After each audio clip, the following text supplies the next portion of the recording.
Hello, my name is Simon Bell and I am the Sales Call Expert. Welcome to my training video number 1.5 in the Sales Emotion program. Section 1 of the program deals with motivation, and this theme is that you must have the right motivation before you make the call and engage with the potential customer, which we look at in section 2. In this video, we will be considering how to measure our success. This will empower you to optimize every call and maximize your chances of winning new and ongoing business. Excuse me, I have a call coming in.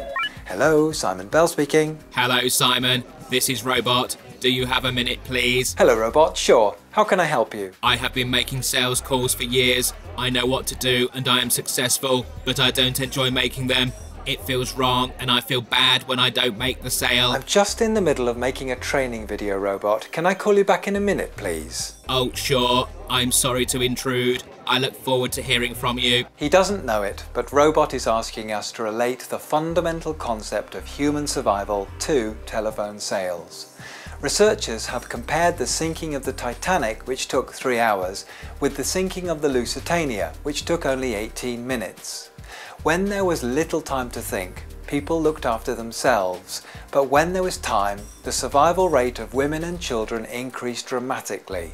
In a similar way, if our sales calls are reliant on facts and figures, we are asking potential customers to make a quick decision, and the answer is therefore more often no.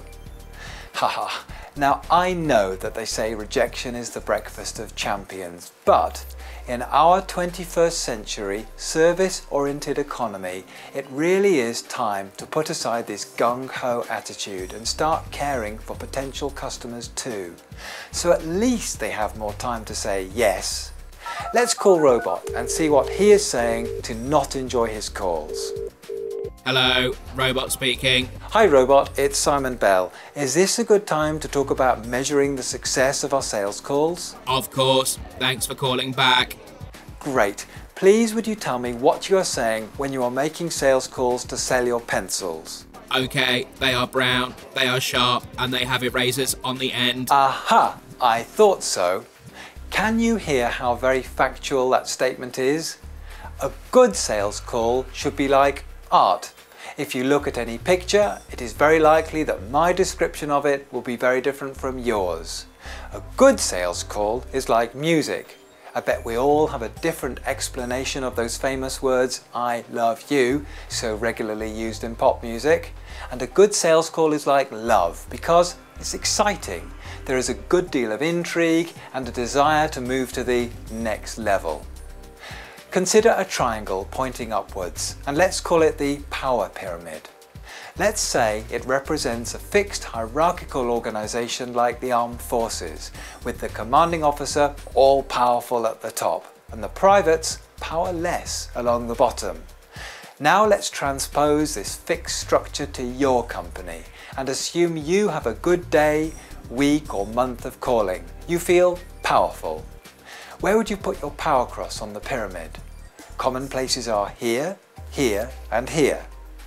Now assume that you have had a bad day, week or month of calling and you feel powerless. Where would you put your power cross now? Common places are here, here and here. Are you still with me, Robot? Where would you put your power crosses and why? Yes, Simon, this is fascinating. I would put my power cross here on a good day because when I am making sales I feel like I am better than the owners, and here on a bad day because I expect to be sacked and I start to doubt myself as a seller. I expect that is wrong. Thank you, Robot, and don't worry because there is no right and wrong, and your answers are a clear indicator that you make a lot of sales calls.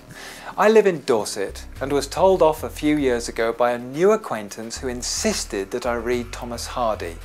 I started with Far From the Madding Crowd and was fascinated when the heroine, Bathsheba, was attributed with the following emotions. Can you describe them for me? I failed at the time. Agreeable distress, bitter sweets, pleasing pains and soft torments. I tried to make sense of these incredibly mixed feelings for days and came to the conclusion that it's life. We only have one life and not everything is sunny and rosy. There are bad, harsh and uncomfortable moments, but they are part of life and we had better appreciate them, or we may be throwing away a good percentage of the gift. In a similar way, if we are dedicated to making sales calls for an hour, day or week, it is our life for that time. If we make a sale, we can punch the air and shout happy things, but if we don't get what we want, we must, and I really mean must, appreciate how we feel. Too often we talk about how great that was or how good that will be, but ask yourself, how often do you enjoy now? Start doing it more often, because there is a little bonus when your sales calls go wrong. Can you think what it is, Robot? Do we learn a lesson? Exactly. We learn from calls that go wrong and we earn from calls that go right. And that is a win-win scenario. Am I right? Absolutely. All calls are winners, and that is how we motivate ourselves. You've got it. Failure is only when we don't make sales calls. But before I go, I would like you to consider making your own mantra, something you will mutter to yourself before you make each call. I commonly mutter, "Let's see what happens to myself." Make yours motivational, of course, and make it customer-centric. Start with anything and let it evolve with time, and you will soon find that you have a pipeline of good callbacks for the future, which we consider in my training video number 1.10. My name is Simon Bell and I am the Sales Call Expert. You will see that the screen has listed the main points of learning from this conversation. If you now press the print screen button on your computer, you can copy this list to another program like Microsoft Word and print them for your future use.